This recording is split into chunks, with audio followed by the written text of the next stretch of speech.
అది కాదు, 2 ఏళ్లు కాదు, 40 ఏళ్లుగా 40 ఏళ్లుగా మంచానికే పరిమితం అయితే ఎలా ఉంటుంది? ఆ ఊహ ఎంత భయంకరంగా ఉందో కదా. మనం దాన్ని ఊహించుకుంటే వెన్నులో వణుకు పుడుతుంది. మరి ఆ బాధ అనుభవిస్తున్న శ్రీనివాస్ పరిస్థితి ఏంటి?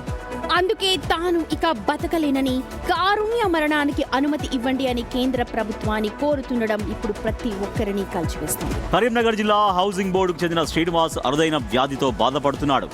కండరాల క్షీణత వ్యాధితో శ్రీనివాస్ నరకం చూస్తున్నాడు. 17 ఏళ్ల వరకు బాగానే ఉన్న అతనికి తరచూ జ్వరం రావడంతో కండరాల క్షీణత వ్యాధి సోకినట్లు వైద్యులు గుర్తించారు. అప్పటి నుంచి శ్రీనివాస్ మంచానికే పరిమితమయ్యాడు. వయసు పెరిగిన కొద్దీ శరీరంలో మార్పులు వస్తున్నాయి. 5 లక్షల్లో మందిలో అత్యంత అరుదుగా ఒకరికి మాత్రమే ఈ వ్యాధి సోకుతుందట. యోగా, ప్రాణాయామంతో తన శరీరాన్ని కాపాడుకుంటున్నానని చెబుతున్నాడు శ్రీనివాస్. తనలా మరొకరు బాధపడొద్దని, తన శరీరం కండరాల క్షీణత వ్యాధిపై పరిశోధనకు అప్పగిస్తానని చెబుతున్నాడు. కరీంనగర్ హౌసింగ్ బోర్డు కాలనీకి చెందినటువంటి శ్రీనివాస్ ఒక అరుదైనటువంటి వ్యాధితో బాధపడుతున్నాడు. దాదాపుగా ఇటు 15 ఏళ్ల వయసులో వచ్చినటువంటి వ్యాధి రోజు రోజుకు కూడా ఇబ్బంది పెడుతుండడంతో కండరాలన్నీ కూడా క్షీణించిపోయాయి. ఇప్పుడు బ్రతికున్నా కానీ అంటే మొత్తం ఒక శవం మాదిరిగా ఇది నిశ్చేదంగా శరీరం మారిపోయింది. మొత్తం తనకు ఎవరో ఒకరు తోడు ఉంటే కానీ పనులు చేసుకోలేని పరిస్థితి. మొత్తంగా తనకు తెలిసినటువంటి ప్రాణాయామాలు, యోగాతో ఇప్పటి వరకు కాలం ఇడుస్తున్నాడు.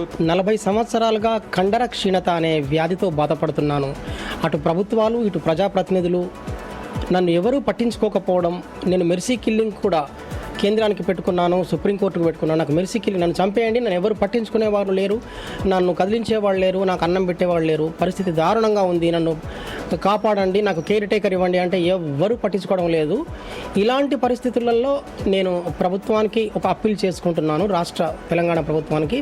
నాకు దయచేసి కేర్ టేకర్ అలవెన్స్ ఒక 15,000 రూపాయలు ఇవ్వండి.